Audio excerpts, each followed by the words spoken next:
Hey everyone, how's it going? Welcome to the NoDQ.com live recap of WWE Day 1, the first WWE pay-per-view of 2022. We had some breaking news about an hour before the show started. We had the announcement that Roman Reigns tested positive for COVID-19. And because of that, he was obviously pulled from the show, and Brock Lesnar was added to the WWE Championship match. Very unfortunate news. Hopefully Roman Reigns will be okay and he'll be healthy. He'll be able to return in the near future. Shout out to everybody watching this live. By the way, thank you for tuning in. This is the first NoDQ.com live stream of 2022. And if you enjoyed this video, please head over to youtube.com/AaronRiftNoDQ. Consider subscribing, give the video a like, and please spread the word. If you send in a super chat, it's very much appreciated. I will try to get to those as soon as possible. I have them saved here in the live chat. So thank you for that. Let's go ahead and get started with the recap of the pay-per-view. Psycho Jet Black sent in a $2 super chat. He says, do you think WWE will do mandatory testing now? I don't think so. And I will say this without jumping ahead to the end of the show. I think this might have been a good thing for WWE. I'm not sure what they had planned for the Lesnar versus Reigns main event, but they could potentially do something really big now for WrestleMania coming off of the end of this show. We'll talk about that later. This might have been a blessing in disguise for WWE. We'll see what happens. Again, I'm hoping Roman Reigns will be okay and he'll be back soon. Tom McCarthy sent in a $2 super chat. Thank you, Tom. He says, why is Raw longer than premium live events? This pay-per-view was just under 3 hours. So yes, this was a shorter show than a Monday Night Raw. I will say this. I am all for short pay-per-view events. I have no problem with a show under 3 hours. And obviously, there were circumstances that caused WWE to have to change the card, and it's understandable if they go a little short. A lot of the matches on this show got a significant amount of time, which is a positive. I felt like maybe, if anything, a few of the matches on this show got too much time, and we'll get to that here in a few minutes. I had absolutely no problem with the length of the show, but then the other story coming out of that comment is that WWE is apparently doing away with the term pay-per-view. Pay-per-view goes back to the 1980s with WrestleMania, the beginning of the national expansion. But now on this show, and it appears moving forward, that WWE will be referring to these shows as premium live events because you are technically paying for the event. And for a long time, people have not even considered WWE pay-per-views to be pay-per-views because you're spending so little on the show, and sometimes the pay-per-views feel like a glorified episode of Monday Night Raw or SmackDown. So yeah, they're going with premium live events. I really have no issue with the name. It's going to take a while to get used to the term change. But I think in time, just like we got used to WWE, I think we will get used to premium live events. We had our kickoff match. Let's talk about the kickoff show. We had a tag team match to start us off. We had Cesaro and Ricochet up against Sheamus and Ridge Holland. Now, this was quite an unfortunate kickoff match. This was Ridge Holland's first pay-per-view match on the main roster, to my knowledge, unless I missed something. And he got hurt very quickly into this match. Ricochet went for this standing 450, and his foot went right into the face and nose of Ridge Holland. I believe his nose was broken. He was taken out of the match. We never saw Ridge Holland again after this moment. I feel really bad for the guy. This was his big moment on a main roster WWE pay-per-view, and he's taken out of the equation 2 minutes in. It almost felt like this show was going to be cursed. You had the news about Roman Reigns, and then you have Ridge Holland getting hurt here in the opening moments of the kickoff match. The match was basically a handicap match. Sheamus was working over Ricochet for a while. Cesaro got the hot tag, did the big swing, put Sheamus in the sharpshooter. Sheamus got to the rope. Sheamus then took Ricochet out on the outside with the white noise, got back in the ring. Sheamus caught Cesaro with the bro kick and picked up the victory. Sheamus overcame the odds. Kind of sucked here for everybody involved. Sheamus is the heel, and he beat the two baby faces to win. Unfortunate circumstances, but they had to do the best they could, and it was something, I will say that. Let's see here. Midnight Black Reacts sent in a $2 super chat, says Usos and New Day delivered again. Yes, let's go ahead and talk about that match now. I agree with you. I feel at times like I'm tired of the constant rematches, but in this case, I have no problem with them doing a series of matches. Jason said in the chat room that they should have called an audible and had Cesaro win. Well, I guess they decided on such short notice to just go with the intended finish. And yeah, it didn't really pan out, but that's what they did. Masked Ninja 76 sent in a very generous $50 super chat. Thank you very much for that. I really do appreciate it. He says, Happy New Year, Aaron. Likewise to you. I appreciate you guys tuning in and watching tonight. And if you're watching this on Facebook or Twitter, feel free to head over to youtube.com/AaronRiftNoDQ. I'm here every week doing the recaps of Raw, SmackDown, AEW Dynamite. Thank you again, Masked Ninja 76. I really do appreciate the super chat. Let's talk about New Day versus the Usos for the SmackDown Tag Team titles. Hell of a match here. Great match between these two teams. Hot crowd. They were chanting New Day rocks. They were into this from the get-go. You had the Usos with their heel tactics to get the upper hand. Kofi Kingston eventually was able to tag in Xavier Woods.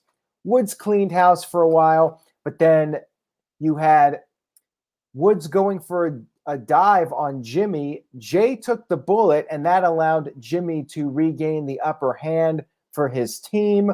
Good teamwork here by the Bloodline, showing that blood is truly, in fact, thicker than water. Xavier was able to tag out to Kofi. New Day got back into it. Kofi hit the boom drop, but the Trouble in Paradise was countered. Jimmy nailed a frog splash. Kofi kicked out of that. Crowd started chanting, "This is awesome." And then Jimmy targeted the knee of Kofi that was injured by the Bloodline several weeks ago. And Woods was able to get back in here and help out his partner. The Usos then hit double super kicks to Kofi. They hit dueling splashes to Kofi. Woods broke up the pinfall. Both teams stood up. They got into the hockey fight.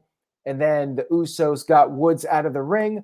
And then they hit the 3D, the Dudley Death Drop on Kofi Kingston and picked up the win. Based off of the comments on social media, it looked like the Usos got the blessing of the Dudleys to use the 3D. Nice finish here. I liked it. And hey, it could always lead to maybe one day the Dudleys come back for one more match against the Usos. Never say never, right? I like it. Really good match. Love the finish with the 3D. Something different. The This Guy Experience sent in a $2 super chat. Thank you for that. Says, Destiny had it in for WWE tonight. I DM for video info. We are trying to get the This Guy Experience on an upcoming video. So if you guys are interested in being on a no DQ video at some point, make sure you email me, nodqmisc@gmail.com. Send me a video sample if you have a YouTube video of yourself talking, and then we'll put you in the queue and possibly get you on an upcoming panel video. We are planning to do some more panel videos here in 2022. Stay tuned for that. The main pay-per-view started off on a very high note. The kickoff match was a bit rough, but things definitely picked up once we got going with the main card. Psycho Jet Black sent in a $2 super chat, says, are there any credible tag teams on SmackDown? Unfortunately, there's not much going on. The tag division is strong if you combine Raw and SmackDown, but as far as individual brands go, there's not a lot of teams for the Usos to challenge at this point. And responding to Mike, the email is nodqmisc@gmail.com. And Anthony says King Woods did not win in his hometown. Typical WWE. The hometown hero doesn't win all that often in the world of WWE, which is perhaps why I picked the Usos to win. I just felt like they weren't going to lose at this stage of the game, and they did not. So next up, we had Drew McIntyre versus Madcap Moss. Match was good, but let's be real here. This did not need to be on a WWE, I was going to say pay-per-view, premium live event. This should be on a free live event, a house show, maybe SmackDown, but not a PLE, a premium live event. No. Match was very standard. It felt like a TV match. Not much to it. McIntyre actually dominated a good part of it. Before the match, Happy Corbin cut his promo. They did a few stupid jokes. They made fun of Atlanta. McIntyre dominated for a while. You had Corbin with the distraction. That helped out Moss for a little bit. McIntyre made a comeback, though. Went for the Claymore. Moss was able to counter the first attempt, but then McIntyre quickly hit him with a second one, picked up the victory, and there was a post-match angle that they did. I'll talk about that here in just a second. Mr. Dark Fantasy sent in a $2 super chat. Thank you for that. I appreciate it. Says, Aaron, can you please go an extra 10 minutes tonight? Well, I was never sure what my time was going to be for the video, so it's hard to say what constitutes an extra 10 minutes. But there's a lot to talk about, so we still got plenty to discuss here. And if you guys, again, are enjoying the video, please share a link to the video and tell a friend. Spread the word. Word of mouth goes a long way.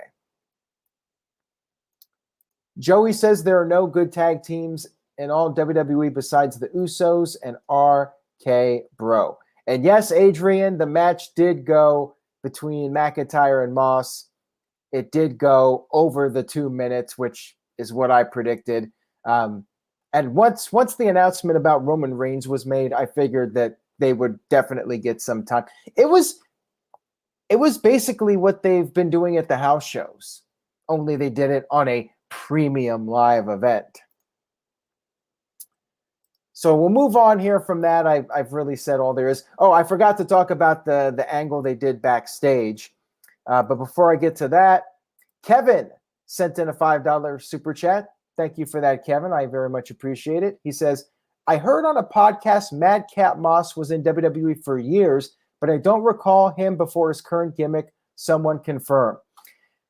Well, he was around in 2020, and then I believe he got injured, but don't quote me on that. And he was gone for a while, and then they brought him back in the role. And he might have been in developmental for a while. I'm not sure how long he was there, but I don't think he really appeared much on NXT television before he showed up on Raw. But yeah, he was on Raw in 2020, and then he got hurt. I believe he did some stuff for Raw Underground, if I'm not mistaken. Yeah, Israel Diaz says he was in Raw Underground. I do remember that. Hey, look who's here. New year, he's back. We haven't seen him in a while in a no DQ live chat. Kayfabe Candy Ass, no DQ columnist, although I'm not sure when the last time he posted was. Sometimes he draws controversy, but he's a really good guy. Glad to see him here with us.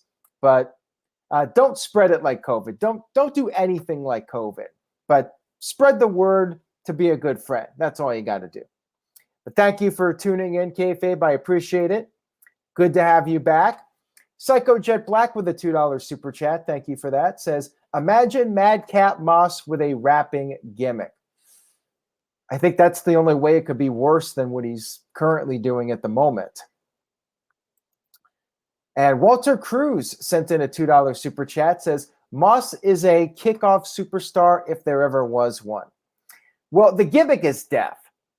I'm not sure what his actual long-term potential is in WWE, but the gimmick is just awful. The gimmick is opening match. Let's be real here. So anyways, backstage, McIntyre was cutting a promo, and he was ambushed from behind by Corbin and Madcap Moss. Moss put a steel chair around McIntyre's throat. This was kind of like the Steve Austin, Brian Pillman angle. And you had Corbin grab a pillar, some kind of backstage rig or whatever. He took it and he slammed it into the chair, which was wrapped around McIntyre's throat. Now, I'm guessing McIntyre will not be around for a couple weeks. I think he'll be back for the Royal Rumble. I do not imagine he'll be gone that long, but one would think he'll at least sell it for a couple weeks, come back at the Royal Rumble, and will he win the Rumble? Very interesting. We'll definitely talk about that here in just a little bit. Next up, we had RK Bro versus the Street Profits for the Raw Tag Team titles. RK Bro came to the ring with the rap group Migos, and apparently these guys are the greatest group in the world right now. They were hailed as the biggest rap group in the world, something like that. And there's a picture of them from 2014. Apparently they are legitimate WWE fans, and they took a picture with Randy Orton, looks like at the airport back in 2014. So this was a nice full circle for them to go from being fans of Randy Orton to sharing the ring with him. And they did the whole Randy Orton taunt. Pretty much gave away the outcome of this match. I wish I could have changed my prediction at this point, because as soon as they all came out like this, I'm like, well, RK Bro's winning this one. Psycho Jet Black sent in a $2 super chat. Thank you for that. Says, seriously, Madcap Moss is a generic 2000s wrestler. Ouch. I'm not sure I would go that far. He's got a pretty good physique. He's got nice hair. He can wrestle okay. But yeah, maybe you have a point with that. Who knows? You could say that about a lot of people in wrestling today, though. A lot of them look like your default CAW wrestler. Match was good here. Not as good as the Smackdown Tag Team titles match. This was more of a Raw TV match, but it was good for what it was. Street Profits and RK Bro showed some sportsmanship. They did some fist bumps beforehand, and they got a little heated. Street Profits were doing Randy Orton's taunt, and they kind of worked his heels for a little bit, worked over Riddle. Riddle got the hot tag to Randy Orton. Orton did the draping DDT to both of the Street Profits, and match went back and forth for a bit. Montez Ford did his dive over the ring post in the corner all the way to the outside onto both Riddle and Orton. But then Orton was able to avoid a frog splash from Ford. Riddle hoisted up Ford into the air, right into the RKO, and Randy Orton scored the 1-2-3 victory. I thought this was a really good finish. I love the teamwork from Orton and Riddle. I thought that was a nice touch here. So yeah, good match. Afterwards, you had Migos come back into the ring. Street Profits again showing some sportsmanship. They shook hands. Anybody think that maybe there was going to be a heel turn here from the Street Profits? I was thinking like they were all a little too good buddy-buddy, but in the end, they all shook hands and everything was good, at least for the time being. We'll see what happens next. Psycho Jet Black sent in a $2 super chat. Thank you for that. I appreciate it. Says, good match and glad Montez Ford did not do the rope shaking. Maybe that's a clue because that's a babyface thing to do. And if he's not doing it, could that be foreshadowing of a heel turn? I don't know if it is or not, but hey, I did not notice it, but you could be onto something. When was the last time he did it, though? I haven't noticed him doing it in a while, unless I just haven't been paying attention. Next up, we had Edge versus The Miz. And Edge did a repeat of what he did at SummerSlam. I guess when Edge is in the zone for a big match, he goes full Brood.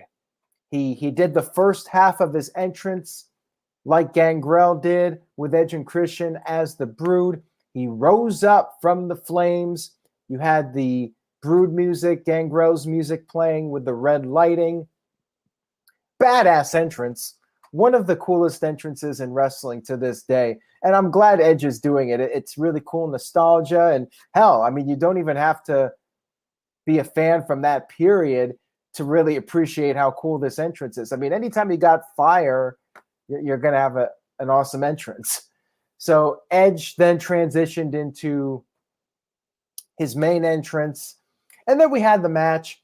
And basically the story here was that Maurice was causing problems, as you would expect. You had Maurice getting involved, and Miz was slamming Edge's face into the announce table. He attempted a skull-crushing finale on the table, but Edge was able to counter that. He slammed Miz into the table. Edge was selling his leg at one point, and Miz was taking advantage of Edge's bad leg. He put on the figure 4 leg lock. Edge was able to reverse the hold. Miz escaped from that. Miz attempted to cheat, putting his feet on the ropes, but the referee caught him. Crowd was really enjoying this. Edge managed to get the crossface on, but you had Maurice pulling Miz's foot onto the rope, causing the break. Gabe sent in a $5 super chat, and here's the ending part of the match. When the referee wasn't looking, Maurice slapped Edge. Miz hit the skull-crushing finale. However, Edge was able to kick out, and at this point, Beth Phoenix arrived. Beth Phoenix looking like a total badass. Gabe here sent in $5. Thank you, Gabe. Says, at first, Beth had some Luna vibes with the hair and the look. Yeah, she looked really cool. There seemed to be a miscue, though. That was the only negative of this. I pretty much expected her to show up, but the only negative to me was that there was a miscue. She was standing out there, and then all of a sudden her music hit. You know, the music should be hitting first, and then she comes down. So that was a little messed up. messed up, a little miscommunication, a little miscommunication. She came down. She chased Maurice away. Miz was distracted by Beth Phoenix, and then Edge hit the spear, picked up the 1-2-3 victory over the Miz. More or less what I expected to happen here. I did predict Edge to pick up the win here, and I figured they would still set up the mixed tag team match with Edge winning anyways. And that's what they did. It's fine. You know, Miz is where he's at, and Edge is positioned as a top tier guy. Miz is kind of down here. It's fine. And you could set up the next match, the mixed tag team match. Good match here between them, despite it pretty much what I expected to happen. Now we move on to Becky Lynch versus Liv Morgan. And before I get to that, to respond to Mike, do I think they'll do it at the Royal Rumble or WrestleMania? Well, I think Edge should be in the Royal Rumble. I would definitely have him in it. But I suppose you could do the match at the Rumble and have Edge pull double duty. You could certainly do that. I think it should be on pay-per-view. Edge teaming up with his wife, you know, that's a pretty big deal. But I do not want that to be in place of Edge being in the Royal Rumble. I think he should be in the Royal Rumble match. All right. Becky Lynch versus Liv Morgan for the Raw Women's Championship. Good match here. Longer than their previous match, I think. They did get a pretty good amount of time, and they had a very back and forth match here. Liv got the Rings of Saturn on early, but Becky was able to escape to the outside, and Becky was being the veteran heel, rolling out to the ring anytime Liv started to build up some momentum. Liv got some offense. She came off the top with a missile drop kick. Becky kicked out of that. Becky then came in with an armbar, but Liv countered that. Liv hit a really cool-looking sunset flip powerbomb, maybe the highlight of the match. Becky kicked out of that, and then Becky missed a leg drop. Liv hit another drop kick. Becky was back to the outside of the ring again, and they were fighting on the outside. Becky slammed Liv onto the announce table, and Liv Morgan was barely able to make the 10 count. They fought again on the outside. Liv then started to show more ruthless aggression. She put Becky's arm on the steel steps and stomped on the arm, got her back in the ring, and she put on the Rings of Saturn, but Becky was able to escape. And then Becky countered the Oblivion, hit the manhandle slam, and I think she was trying to reach for the ropes, but they were too far. Nonetheless, Becky Lynch picked up the 1-2-3 victory. And you could say that Liv looked strong in defeat. I'm not sure where she goes from here in this losing effort, especially when WWE just likes to push 2 or 3 women at a time.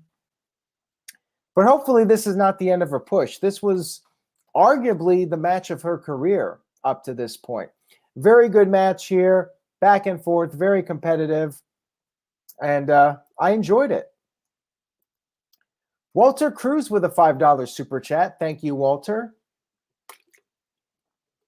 Maurice causes Edge's elimination. Beth causes Miz by some distraction at the Royal Rumble, and then they do the tag match at WrestleMania, calling it now. You could be right. They may decide to save it for WrestleMania, and they could do something like that with the eliminations at the Royal Rumble. And to answer Mike, will Asuka be returning at the Rumble? I hope so. She would definitely be a worthy contender for Becky Lynch when she's ready to return. The This Guy Experience sent in a $2 super chat. Thank you for that. I appreciate it. It says, I still don't see why people like lame Becky. Lame Becky, are you saying that for her entire run, or are you just saying this current character? I agree with you. I'm not a big fan of this current character, but I would not call Becky Lynch lame by any means. I think she's the biggest female star in the business. And even as a heel character, she still has that star power that nobody else can really touch. Maybe Sasha, maybe Bianca Belair, but Becky is in a league of her own. She is big time Bex. Hard to argue that. Psycho Jet Black sent in a $2 super chat, says, when is Bayley and Alexa Bliss returning? No word on Alexa Bliss. With Bayley, I seem to remember that her timetable was going to be 7, 8, 9 months, something like that. I'm hopeful that Bayley will be back for WrestleMania and that she'll get to be in a big match, considering that she missed out on the return of live fans. Hopefully we have live fans for WrestleMania. I think we will. But as we were talking about on the No DQ review this week, it's tough to say. Like, you never know what's going to happen here. And we have Roman Reigns testing positive for COVID. You just don't know. Nothing is a sure thing in this day and age. But I suspect cases will drop in the next couple months. One thing about COVID is it comes and goes in waves, and winter is a bad time. People get sick a lot in the winter. But come the spring, I think cases will drop and people will be able to, at least for a while, rest for a bit and be able to get back to some sorts of normalcy again, although people are out and about doing their own things anyways. All right, so now we move on to the main event of the evening. But before we get to that, Psycho Jet Black sent in a $2 super chat. Thank you, Psycho Jet Black. He says, who should turn heel, Rhea Ripley or Nikki Ash? Nikki Ash for sure, because Rhea Ripley can challenge Becky Lynch for the title if Becky's going to keep being a heel. Nikki desperately needs the turn, I think. Rhea Ripley's fine as a babyface. I mean, she could do either role, I think, but Rhea Ripley works really well as a babyface. Nikki Ash is kind of a disaster. So yeah, I would say Nikki for sure. No question about it. Main event time. Let's talk about this. Instead of a one-on-one match, which is what it was originally announced as, Seth Rollins challenging Big E for the WWE title, we had Big E versus Seth Rollins versus Kevin Owens, as Owens was added to the match. And then we had Bobby Lashley added to the match. And then, due to Roman Reigns testing positive, WWE had to come up with something. Brock Lesnar added to the match to make it a fatal 5-way. To sum up this match, it was intense. It was fun to watch. It was a spectacle, but it was short. It was a pretty short main event. I'm not even sure if it clocked in at 10 minutes. I do not know off the top of my head the actual match length, but I feel like it was 7 or 8 matches. Maybe somebody out there watching this can find that number, the actual length of this main event match. Walter Cruz sent in a $5 super chat. Thank you, Walter. I appreciate it. He says, WWE better take advantage now. Have Lashley win the Rumble. Challenge Lesnar. Don't do title for title. The universe doesn't want Reigns or Lesnar anymore. Well, I disagree with that. Brock Lesnar was super over on this show, and Roman Reigns is the tribal chief. He's the guy. But we'll get to possibilities for WrestleMania here in just a few moments. Adrian sent in a $5 super chat, as did Gabe. I will get to those in a few minutes, guys. I have your super chats saved.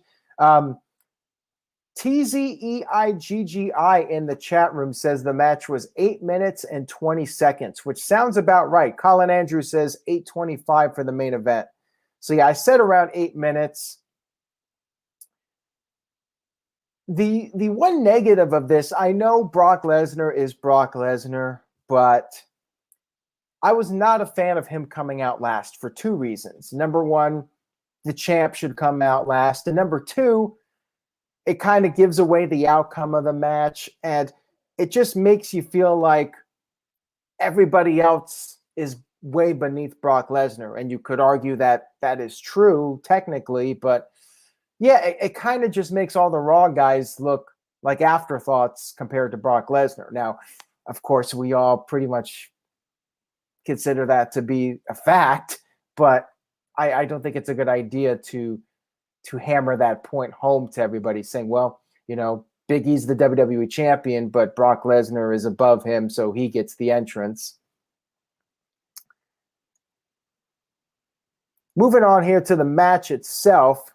Like I said, it was intense, fast-paced, nonstop action here. Brock Lesnar took Kevin Owens and Seth Rollins to Suplex City right off the bat. But then Big E came in the ring, knocked Lesnar out of the ring. Lashley, in his first ever interaction with Brock Lesnar, we finally got it. Brock Lesnar got speared through the barricade by Bobby Lashley. Kevin Owens and Seth Rollins worked together. They were trying to take out everybody. Big E ended up slamming Lashley through the announce table. Owens and Rollins kept double teaming everybody. They kept trying to pin Big E. Big E kept kicking out. Then Lashley came in and he was on fire. Multiple F5s to Owens, Rollins, Big E, but then Lashley came in with a spear. Lesnar kicked out of the spear. Lashley then put the Hurt Lock on Lesnar, but Big E broke it up as a last-ditch effort to save his championship. But then Lashley sent out of the ring, left Big E in there alone with Lesnar. Lesnar picked up Big E, hit the F5, and scored the 1-2-3 victory to become the new WWE champion. I did see some people upset, and I figured people would be upset. Bobby Lashley came close, and you know what? He had the Hurt Lock on, so we'll never know. They did tease that. They did leave that open, that maybe Bobby Lashley will get a match with Brock Lesnar at some point.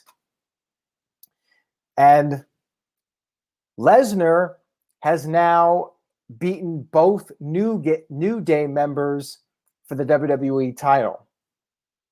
Poor Kofi Kingston. He got beat in 9 seconds, and Big E gets pinned by Brock Lesnar.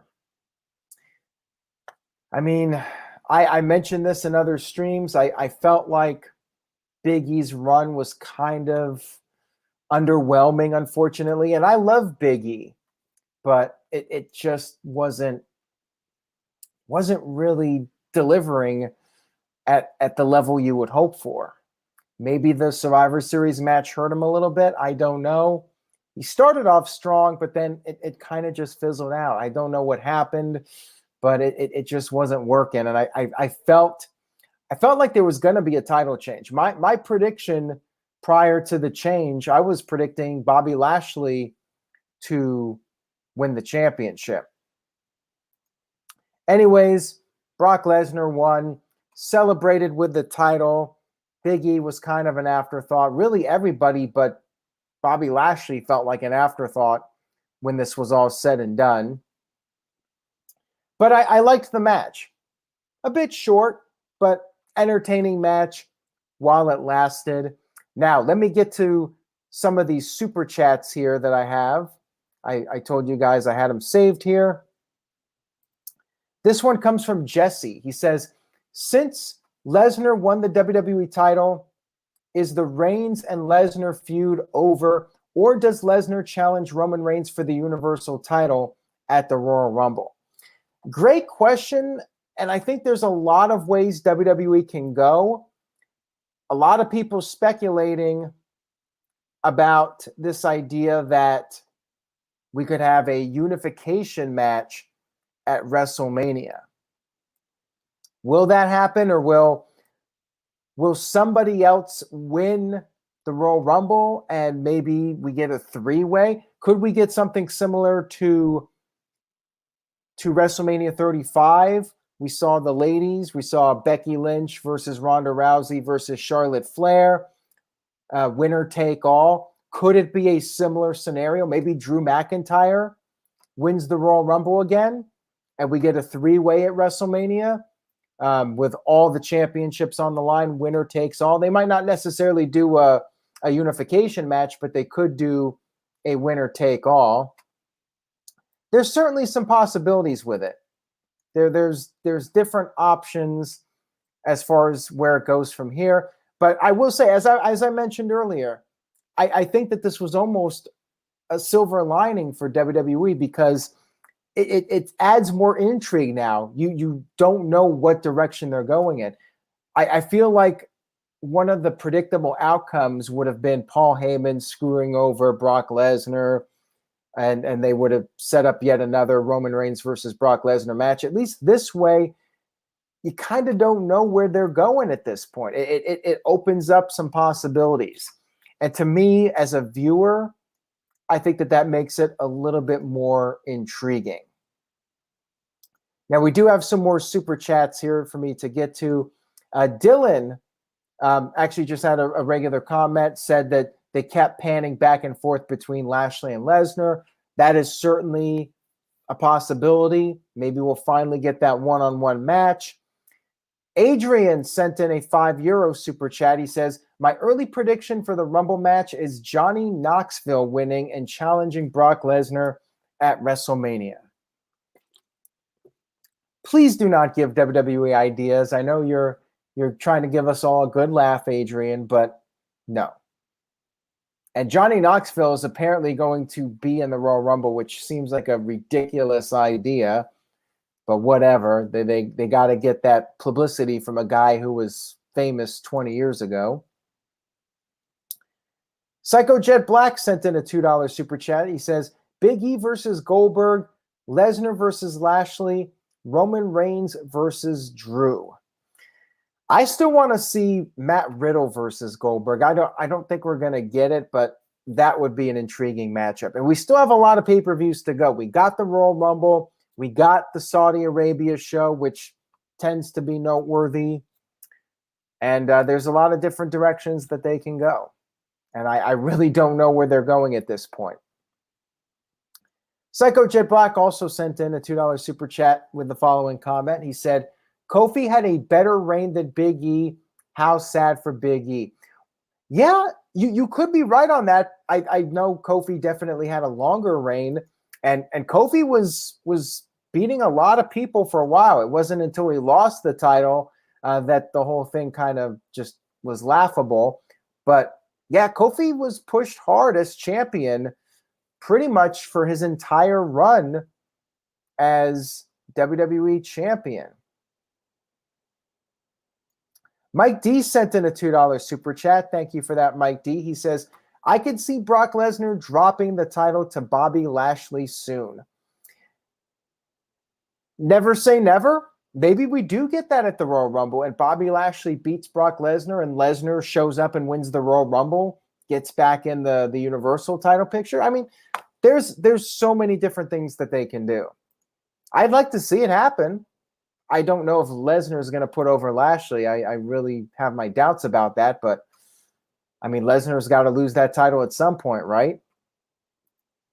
Psycho Jet Black with the $2 super chat says, instead of WrestleMania, can Rock versus Roman Reigns happen at SummerSlam? I would say the chances of that happening are probably zero. I do not see The Rock coming back for SummerSlam. If The Rock does one more match, it's going to be at WrestleMania. I do not see it happening at SummerSlam. And we have the boy Fernando sending in a $2 super chat. Thank you for that. I appreciate it. It says, would you be excited for Paul Heyman and MVP in a promo? Yes, I would love it. And if they do that match, the Heyman and MVP promos, if Heyman is in fact with Brock Lesnar and they could keep them together for a while and keep us waiting on the Roman Reigns storyline. I'm all for it, man. I think those promos would absolutely 100% be money. And Gabe sent in a $5 super chat. Thank you, Gabe. Says, bit off topic, but now with all the releases, they need guys like Johnny Knoxville filling in spots for the Royal Rumble. Shaking my head. I mean, that's not the case. WWE can get guys from NXT in the Rumble. They can bring back legends for the Royal Rumble. What about Sean Waltman? Sean Waltman said he's clear to wrestle again. Could we see Sean Waltman, X-Pac, in the Royal Rumble? And, you know, that was always one of the fun things about the Royal Rumble when we got those surprise entrants, legends from the past coming back to try to win the big one and get one more opportunity in the spotlight. They're not going to run out of guys. I mean, that's definitely not it. If Johnny Knoxville's at the Royal Rumble, it's because WWE is doing some kind of tie-in, whatever project he has going on, and it gives them a little bit of publicity. And you know, that's what they're all about. They're all about the publicity. And as far as John Cena coming back, I don't think that's going to happen. He seems like he's a very busy man. He had that one more run. Maybe one day he comes back for another match or two, but I'm not expecting to see John Cena for WrestleMania season. And Mike asks if I personally would like to see a unification match. Yes. I don't want to see the brand split end. I'm totally fine with the brand split as long as you take it seriously. And Dylan says Jackass 4 is coming out on February 4th. So that explains the tie-in and why he's doing this stuff for the Royal Rumble. Whatever, it's like Drew Carey all over again from 2001. I would like to see the title unified and have one world champion who appears on both shows. He's the world champion. He's the only guy that gets the opportunity to be on both shows. And I've said this for a long time. Merge all of the titles and have one set of one champion that represents both shows. One world champion, one tag team champion, one mid-card champion, and same thing with the women's division. And that way there's more incentive to be the champion because you get to be on both shows. And that's more exposure, that's more money, and kayfabe makes sense to win the title because you get to be on both shows. Psycho Jet Black with a $2 super chat says, what will Rollins, Kevin Owens, and Styles do at WrestleMania? That's a good question. Maybe Owens and Rollins keep their friendship going and they team up against RK Bro. I thought maybe WWE would start planting the seeds for an RK Bro breakup, but that doesn't appear to be happening yet. You could always create a new tag team since they're short on teams. Kevin Owens and Seth Rollins going for the tag team titles would not shock me at all if that happened. AJ Styles, good question. Not sure, but it looks like he's a babyface again. I don't know if they're going to try to do the match with Omos or not. Maybe save that for WrestleMania. I guess we'll have to wait and see. And we still gotta figure out what's going on with Edge for WrestleMania. Again, maybe they save the mixed tag team match for WrestleMania. And as far as Alexa Bliss, how would I handle her return? I'd like to see her back as the old Alexa Bliss. Like, I don't care if she's a face or a heel. I just think she should come back and not be doing the supernatural stuff. Walter Cruz sent in a $5 super chat. Thank you for that, Walter. I very much appreciate it. He says, who's your best superstar to never win a Rumble? Mine are Owen Hart, Kurt Angle, and Kane. Kane is a really good choice because he dominated so many of those Rumbles, but never got the win. I'm trying to think, who is the biggest star? Well, what about Randy Savage? Randy Savage never won a Royal Rumble. He's definitely up there as far as major stars that never won the Rumble.